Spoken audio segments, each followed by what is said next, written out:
अगरचे इस बात का गुमान ज़रूर था कि अहमदाबाद पुलिस ने आसपास के बड़े शहरों को मेरे फरार होने की वायरलेस पर इत्तला कर दी होगी और पुलिस स्टेशनों को मेरा हुलिया भी बता दिया होगा। इसकी वजह यह थी कि मैं कोई मामूली मुजरिम नहीं था।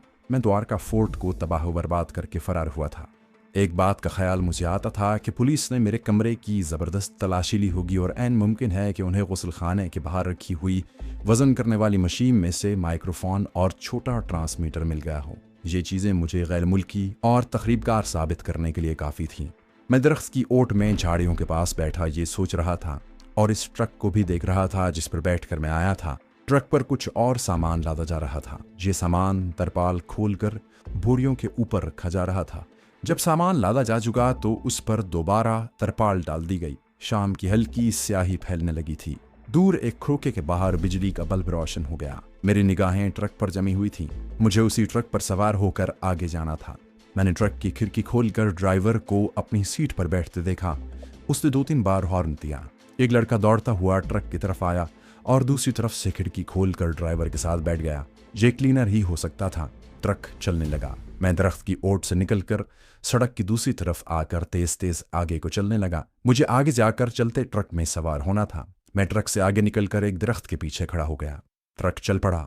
अभी उसने पूरी रफ्तार नहीं पकड़ी थी। जब वो मेरे करीब से गुजरा तो मैंने 2-4 कदम दौड़कर उसके पीछे जो रस्सी लटक रही थी उसे पकड़ा और उछलकर ट्रक में सवार हो गया। कस्बे की आबादी वाले इलाके से दूर निकलने के बाद ट्रक ने एक खास नबी तुली रफ्तार पकड़ ली। सामान ज्यादा लदे होने की वजह से ट्रक की रफ्तार ज्यादा तेज नहीं थी।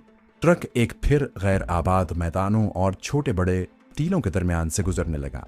मुझे भूख भी महसूस हो रही थी और प्यास भी लग रही थी, लेकिन मेरी सख्त कमांडो ट्रेनिंग ने मुझे देर तक भूखा प्यासा रहना सिखा दिया था। कुछ देर बाद रात हो गई। आसपास मैदानों में अंधेरा हो गया।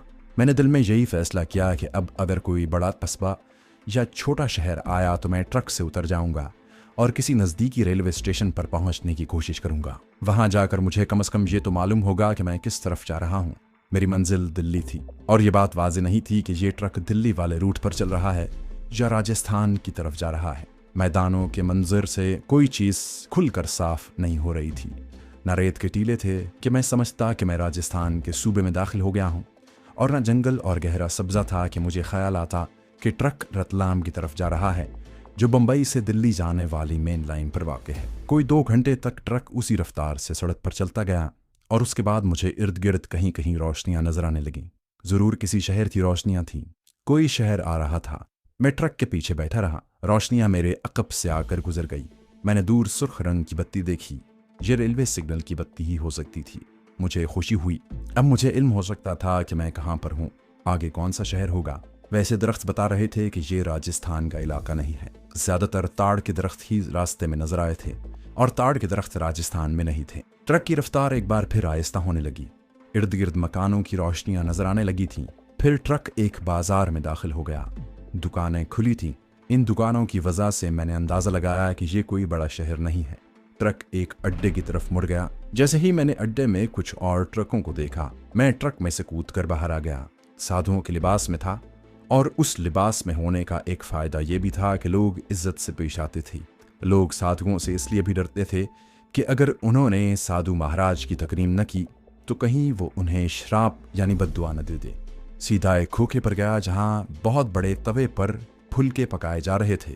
मैंने बिछे हुए बेंच पर बैठकर रोटी और दाल खाई, पानी पिया। दूसरे खोखे पर जाकर सिगरेट लिया। दोनों खोखों वालों ने मुझसे एक पैसा भी न लिया। मैं एक तरफ बैठ गया और सिगरेट पीने लगा। मुझे पहुंचा हुआ साधु समझकर एक बूढ़ा दुबला पतला आदमी मेरे पास आया। हाथ जोड़कर प्रणाम किया और बोला, महाराज मेरे लायक कोई सेवा हो तो बता दें। मैंने भी पहुंचे हुए साधुओं की तरह अदाकारी करते हुए उसे नजदीक आने को कहा। जब वो आदमी मेरे कदमों के पास बैठ गया तो मैंने हाथ उठाकर कहा, तेरा कल्याण हो बाबा, हमें किसी की सेवा की जरूरत नहीं। हम जोगी सन्यासी लोग हैं, किसी से कुछ नहीं मांगते। वो आदमी मेरी पिंडली दबाने लगा। मैंने उससे पूछा, बाबा हम इस इलाके में पहली बार आए हैं, ये बताओ कि इस शहर का नाम क्या है। उस आदमी ने कहा, गुरुजी ये जुबोहा शहर है। मैंने सिगरेट का कश लगाते हुए बड़ी बेनियाजी से पूछा, बाबा इसके आगे कौन सा शहर है और उसके आगे कौन सा शहर आता है। वो आदमी बोला, गुरु महाराज आगे श्रद्धापुर का शहर आता है और उसके आगे बड़ा शहर इंदौर है। मेरे कान खड़े हो गए। इसका मतलब था कि मैं दिल्ली लाइन पर ही था। मैंने दूसरी पिंडली उस आदमी की तरफ बढ़ाते हुए पूछा, बाबा लोग, यहाँ कोई स्टेशन भी है जहाँ रेलगाड़ियाँ चलती हैं?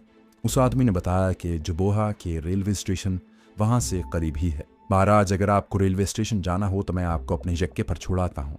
मैं शहर में ही जक्का चलाता हूँ, मुझे और क्या चाहिए था। मैंने कहा, तुम्हारा कल्याण हो, जाओ जाकर अपना जक्का ले आओ। उस आदमी ने हाथ बांध कर कहा, महाराज, जक्का रेलवे स्टेशन जाने वाली सड़क पर वो सामने खड़ा है। अगर तकलीफ ना हो तो मेरे साथ आ जाइए, जहाँ लारी अड्डे पर जक्का लाने नहीं देते। मैं उठ खड़ा हुआ। चलो बाबा, हम वहीं चलते हैं। जक्का खेतों में से होता हुआ कच्चे रास्ते पर स्टेशन की तरफ रवाना हो गया। खेतों में अंधेरा छाया हुआ था।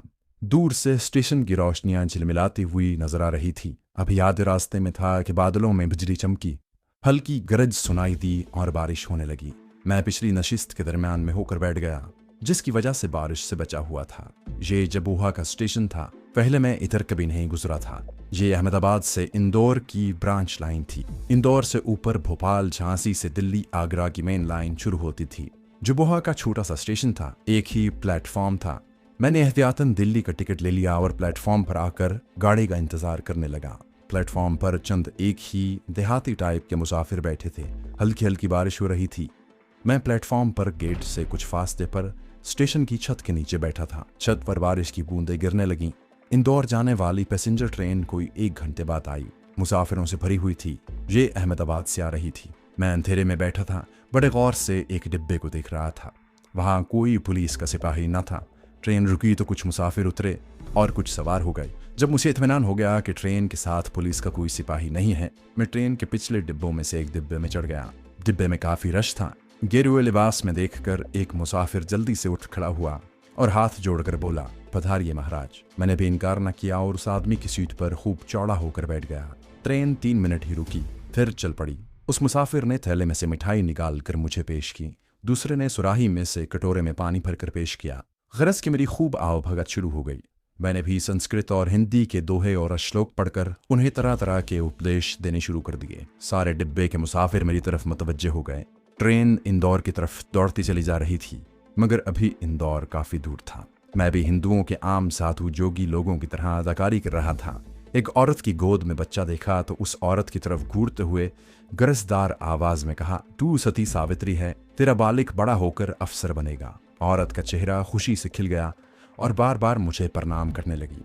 एक आदमी की आंखों को झुक कर देखा और कहा, तुम्हें जो परेशानी है बाबा, उसके लिए सुबह उठकर भगवान महावीर के नाम की माला का 100 मर्तबा जाप करना, तेरी सारी बलाएं दूर हो जाएंगी। उस आदमी ने मेरे पांव पकड़ लिए और रोने लगा। दुनिया में ऐसा कौन आदमी होगा जिसने परेशानी नहीं देखी होगी। ये साधु लोग सारे फ्रॉड होते हैं और लोगों की इसी कमजोरियों का फायदा उठाकर उन पर अपना असर जमा लेते हैं और उनसे खिदमतें करवाते हैं। इस ड्रामे से मेरा मतलब सिर्फ इतना था कि डिब्बे में हर किसी को मालूम हो जाए कि मैं पक्का जैन भगत हूँ। जब सब लोगों पर मेरा असर बैठ गया और मैंने भी अपनी तेज नजरों से हर एक मुसाफिर का जायजा ले लिया कि उनमें कोई खुफिया पुलिस का आदमी नहीं, तो बड़े इत्मीनान से आंखें बंद करके सर खिड़की के साथ लगा दिया। मुझे आराम करता देखकर सब पीछे पीछे हट गए। ट्रेन दौड़ती जा रही थी। खिड़की का शीशा खुला था। बाहर तेज बारिश हो रही थी। पानी की बौछार अंदर आने लगी। मैंने आंखें बंद किए हुए बुलंद आवाज में हुक्म दिया, खिड़की का शीशा चढ़ा दो। फौरन किसी मुसाफिर ने खिड़की का शीशा चढ़ा दिया। ट्रेन छोटे छोटे 3-4 स्टेशनों पर खड़ी होने के बाद श्रद्धापुर के बड़े स्टेशन पर रुकी, तो मैंने बड़ी होशियारी के साथ आंखें इधर उधर घुमाकर प्लेटफॉर्म का जायजा लिया। मुझे सिर्फ एक ही दुबला पतला पुलिस का संतरी नजर आया, जहां से ट्रेन आगे बड़ी देर तक चलती रही। रास्ते में एक दरिया का पुल भी आया। बारिश हल्की हो गई थी। मैंने खिड़की का शीशा उतरवा दिया था। ठंडी और बारिश में भीगी हुई हवा के झोंके आ रहे थे। श्रद्धापुर के स्टेशन से हमारे डिब्बे में एक टीटी चढ़ाया था। उसने सबके टिकट चेक किए। मुझसे उसने टिकट का न पूछा।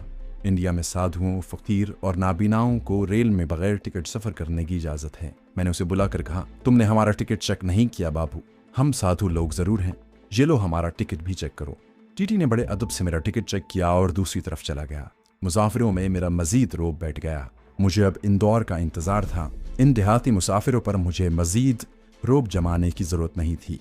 कुछ मुसाफिरों ने द्वारका फोर्ट में गोला बारूद को आग लगने की बातें शुरू कर दी। वो लोग बड़े डरे हुए थे कि कश्मीर के कमांडो इंडिया के बड़े शहरों तक पहुंच गए हैं। मैं आंखें बंद किए खामोशी से उनकी बातें सुन रहा था।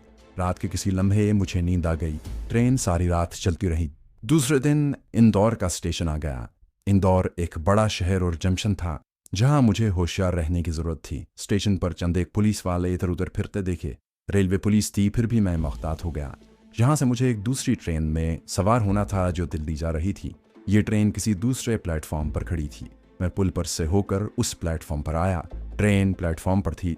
उसे अहमदाबाद से आने वाली पैसेंजर ट्रेन का ही इंतजार था।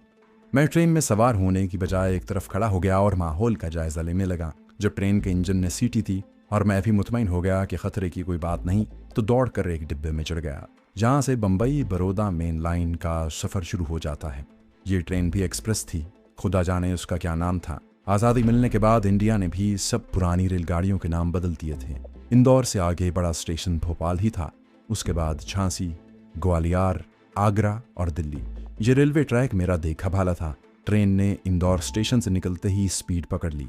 3-3.5 घंटे के सफ़र के बाद ट्रेन भोपाल के गिरदोनिवाह में दाखिल हो चुकी थी। ये बहुत अहम रेलवे जंक्शन था। यहाँ मुझे ख़तरा था कि पुलिस ने कहीं स्टेशन की नाकाबंदी न कर रखी हो। पहले मुझे ख्याल आया कि एक स्टेशन पीछे उतर जाऊं, लेकिन फिर ट्रेन उसी स्टेशन पर न ठहरी तो मैं डिब्बे में बैठा रहा। ट्रेन भोपाल के कुशादा रेलवे यार्ड में से गुजर रही थी। रेल की पटरियों के बदलने की आवाज़ बुलंद हो रही थी। ट्रेन की रफ्तार बहुत आहिस्ता थी। भोपाल के स्टेशन की इमारत करीब आ रही थी। ट्रेन प्लेटफॉर्म में दाखिल हुई तो मैंने खिड़की में से सर निकाल कर देखा। प्लेटफॉर्म पर इतने मुसाफिर नहीं थे जितनी पुलिस थी। ये पुलिस की 2 मेन गार्डें थीं। मुझे यकीन था कि ये मेरी तलाश में वहाँ आई थीं। ट्रेन का इंजन और अगले 2 डिब्बे अभी प्लेटफॉर्म में दाखिल हुए थे। मैं डिब्बे के दूसरे दरवाजे में से खामोशी से नीचे दूसरी रेलवे लाइन पर उतर गया। फिर रेलवे लाइनों को फलांगता रेलवे यार्ड की उस जानिब निकल आया जहां 2-4 डिब्बे खाली खड़े थे। मैं एक डिब्बे में चढ़ गया और उसके दूसरे दरवाजे में से दूसरी तरफ नीचे उतर आया। अब मैं रेल की पटरियों के जाल से निकल आया था और तेज तेज एक तरफ चल रहा था। भोपाल स्टेशन पर मैं इससे पहले कभी नहीं उतरा था। बस ट्रेन में बैठा आगे निकल गया था जहां कोई नहीं था। मैंने रुक कर देखा कि मैं कहाँ आ गया हूँ। जिस प्लेटफॉर्म पर मेरी ट्रेन खड़ी हुई थी वो मुझसे काफ़ी फासले पर रह गया था। मैं स्टेशन के माल गोदामों की तरफ आ गया था। बादल पीछे से आसमान पर चले आ रहे थे जहाँ बारिश रुक चुकी थी। मेरी बाएं जानिब किसी गोदाम का अहाता था जिसका गेट खुला था। सामने गेट की दूसरी जानिब मुझे तांगे और टैक्सियाँ वगैरह खड़ी नजर आईं। मैं उनकी तरफ चल दिया। मैंने भोपाल के किसी शीतला मंदिर का नाम सुन रखा था कि वहाँ एक बड़ा तालाब है जिसमें सोने की नथनियों वाली मछलियाँ तैरती हैं। इसके सिवा ये शहर मेरे लिए अजनबी था। इतना मुझे ज़रूर मालूम था कि इस शहर में मुसलमान भारी अक्सरियत में रहते हैं। मैंने एक टैक्सी वाले को शीतला मंदिर चलने को कहा और पिछली सीट पर बैठ गया। टैक्सी ड्राइवर अपने दूसरे टैक्सी ड्राइवर साथी से बातें कर रहा था। मैं वहाँ से फ़ौरन फरार हो जाना चाहता था। चूँकि अगर पुलिस की इतनी भारी नफरी मुझे गिरफ्तार करने प्लेटफॉर्म पर मौजूद थी तो पुलिस स्टेशन के बाहर भी मौजूद होगी। टैक्सी पार्क स्टेशन के मेन दरवाजे से एक तरफ हटकर मैंने टैक्सी ड्राइवर को बड़े रोब से कहा, देर क्यों करता है? हमारी पूजा पाठ का वक्त हो रहा है, हमें जल्दी मंदिर पहुंचना है। ड्राइवर यकीनन कोई मुसलमान था, उस पर मेरी बात का कोई ज्यादा असर न हुआ। बस वो खामोशी से अपनी सीट पर बैठा और इंजन स्टार्ट करके गाड़ी आगे बढ़ा दी। मुझे कुछ इल्म नहीं था कि भोपाल शहर में ये शीतला मंदिर कहाँ पर है। टैक्सी शहर के एक पुराने दरवाजे वाली सड़क पर से होती हुई शहर के गुंजान इलाके से गुजरने लगी। जहाँ से गुजरने के बाद एक और दरवाजा आया। टैक्सी उस दरवाजे से दोबारा शहर से बाहर आ गई। फिर कई एक इलाकों से गुजरने के बाद एक गैर आबाद सड़क पर से होती हुई शीतला मंदिर पहुंच गई। शीतला मंदिर एक टीले के दामन में पुराना सा मंदिर था। मंदिर के मखरूती मीनार के ऊपर जाफरानी रंग के 2-3 झंडे हवा में लहरा रहे थे। श्रद्धालु लोग मंदिर के पुराने दरवाजे में से गुजरकर अंदर जा रहे थे। मैं भी कुछ साधु लोगों के पीछे पीछे मंदिर में दाखिल हो गया। अंदर एक अहाता था। सामने मंदिर का बड़ा दरवाजा था जिसकी सीढ़ियां चढ़कर ऊपर जाना पड़ता था। दीवार के साथ साथ कोठरियां बनी हुई थीं। बिल्कुल वैसा ही माहौल था जैसा कि मैं इससे पहले मंदिरों का माहौल देख चुका था। मेरी उस वक्त सबसे अहम ज़रूरत यह थी कि किसी तरह मैं अपने साधुओं वाला लिबास तब्दील करूं, क्योंकि मेरी अहमदाबाद से फरार होते वक्त यही शनाख्त थी और पुलिस उसी लिबास में मुझे पकड़ सकती थी। मगर मंदिर में लिबास तब्दील नहीं हो सकता था। मैं एक तरफ दरख्त के नीचे थड़े पर बैठ गया। मैंने दरख्त की तरफ मुंह करके जेब से बटवा निकाल कर पैसे गिने। मेरे पास 100 के करीब रुपए थे। इन पैसों में मैं बाजार से सिले सिलाए नए कपड़े खरीद सकता था। मैंने सोचा कि जरा अंधेरा हो तो मैं शहर में जाकर नए कपड़े खरीद कर पहनाऊं। इस मंदिर में सिवाय वक्त गुजारने के मेरा और कोई काम नहीं था। अगरचे वहाँ ये खतरा जरूर था कि कहीं पुलिस मेरी तलाशी में मंदिर में छापे मारती वहां भी ना पहुंच जाए, लेकिन ये कोई इतनी इमरजेंसी वाली बात नहीं थी। मैं कुछ देर वहां बैठा रहा। उसके बाद उठकर मंदिर के अकब में आ गया।